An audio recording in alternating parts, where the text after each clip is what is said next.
Então nós vamos dar início aqui a uma fala sobre ética e direitos humanos. Eu queria chamar a sua atenção para o fato de que no momento em que, na própria história da humanidade, conforme todo mundo que está me ouvindo, eu acho que já ouviu falar disso, particularmente quem está fazendo esse curso, já deve ter ouvido isso numa fala anterior à minha, de que houve um determinado momento da história, durante o contexto da Revolução Francesa, em que se declararam os direitos fundamentais e a partir daí eles passaram a valer de maneira, digamos assim, se tornaram uma convicção de todo mundo.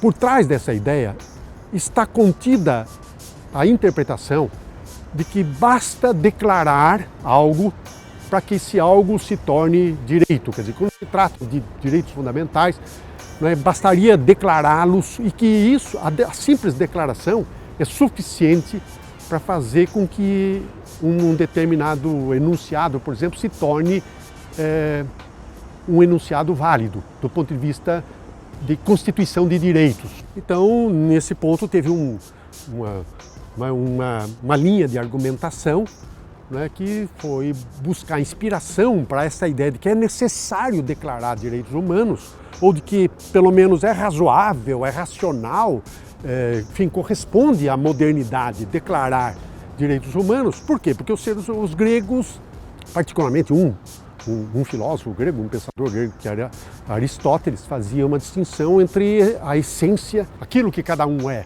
Então é possível, todas as coisas têm uma definição. Há uma precedência. Então, há, portanto, uma essência da humanidade e é lá que você deve buscar inspiração para esses direitos fundamentais. Então, teve toda uma linha de argumentação que foi muito forte na época da Revolução Francesa, que foi essa, dizer, não, então nós encontramos a definição, vamos encontrar a definição do ser humano, o importante é encontrar essa definição e a partir daí nós fazemos as declarações. Quer dizer, as declarações são, portanto, elas têm uma decorrência, vamos chamar assim, teórica, especulativa. Nós construímos uma definição do ser humano e a partir daí fazemos a declaração dos direitos fundamentais que eles possuem. Eu queria mostrar para vocês que houve um debate nessa época. E esse debate foi muito acalorado e que havia uma linha de argumentação muito importante que era contra a Declaração de Direitos Universais. Essa crítica não é a crítica propriamente à existência de direitos fundamentais. A crítica é a declarações de direitos fundamentais. Então é uma questão sutil, mas que é extremamente importante, porque ela tem uma série de implicações na própria concepção do que é o direito. O que essa escola argumenta, essa corrente de pensamento, essa tradição de reflexão argumenta, que é chamada escola utilitarista, eles argumentam que os direitos, e particularmente os direitos fundamentais, eles têm que ser encontrados digamos assim, no exame das condutas das pessoas. E como é que nós nos comportamos na vida real? Então, essa escola, essa corrente de pensamento dizia o seguinte, olha, nós temos que perceber o seguinte, as pessoas, de uma maneira geral, elas se comportam sempre buscando no seu comportamento realizar a sua própria satisfação pessoal. Colocando isso de uma outra maneira, se você não vislumbrar que a sua ação resulta no seu próprio benefício, você vai oferecer resistência à prática daquela ação. Bom, nessa altura você certamente está pensando o seguinte, bom, mas isso aí quer dizer então que no meu comportamento eu devo buscar apenas o meu próprio interesse? É exatamente isso que está sendo dito. Por mais escandaloso que isso possa parecer numa primeira aproximação. Você vai dizer, bom, mas eu vou seguramente praticar ações que seriam absurdas do ponto de vista moral. E a resposta que essa escola utilitarista dava, ou dá, é a seguinte, não, você vai ter um comportamento inadequado Você vai ter um comportamento imoral se você não enxergar de maneira adequada, de maneira correta, o seu próprio interesse, a sua própria motivação. Então vejam, você é dotado de uma capacidade, que é a capacidade de pensar sobre a sua própria conduta e de examinar até que ponto a sua conduta é de fato uma conduta que maximiza o seu bem-estar. Se você errar nesse cálculo, se você errar nessa avaliação, se você tomar por algo que te beneficia, algo que não te beneficia, você vai praticar uma ação imoral. Então a imoralidade surge exatamente no momento em que você pratica ações que não são ações pelas quais a sua própria razão é capaz de responder.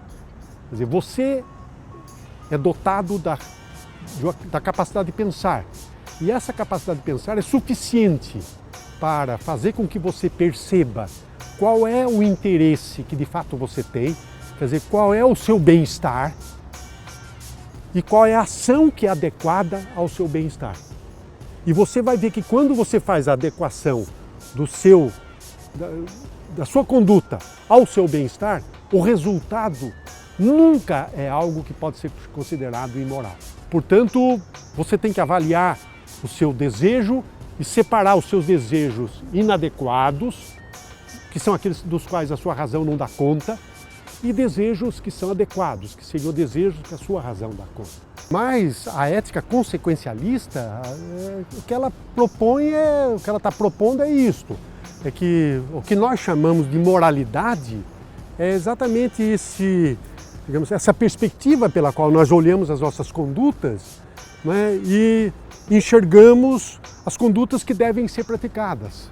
E condutas que devem ser praticadas são aquelas que maximizam o bem-estar do ser humano, que é o drive principal, é a força principal da vida de todo mundo. Todo mundo quer ser feliz. Essa é a maneira pela qual a ética utilitarista enxerga a conduta humana. É a tentativa de ser concessivo ao empírico e não ao abstrato. Não vamos fazer modelos e trabalhar com modelos, se esses modelos não forem tributários da experiência concreta das pessoas. Eu sou assim. Quer dizer, veja, então, o que é o correto? O correto é aquilo que maximiza o bem-estar. Veja, é uma concepção de ética que, de um ponto de vista de insight, digamos assim, de olhar, é completamente diferente da outra perspectiva. Por que ela é diferente?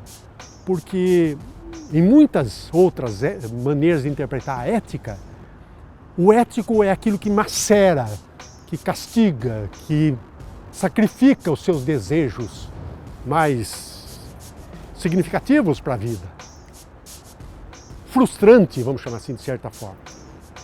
E esse é um modelo o que se pretende com esse modelo é ser algo que não seja a forma como esse modelo enxerga o outro.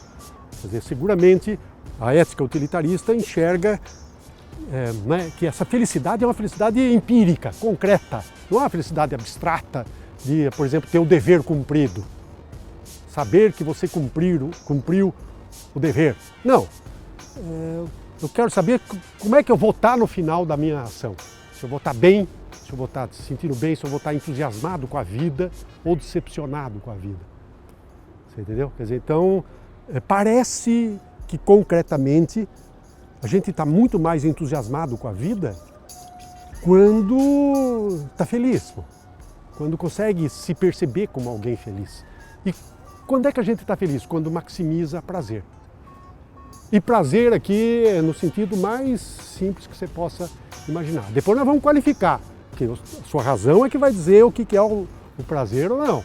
O que eu estou tentando mostrar aqui é que tem uma gestalt diferente.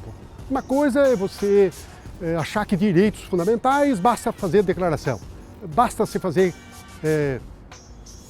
constituição que a sociedade, modifica e ela passa a ser uma sociedade democrática e os direitos são respeitados, o mundo muda. Isso é uma coisa, você pensar que a mudança no mundo vem daí. A outra coisa é você dizer, não, nós temos que ver como é que as pessoas se comportam. Quer dizer, não adianta você fazer uma Constituição cidadã se as pessoas não são, se as pessoas não são cidadãs.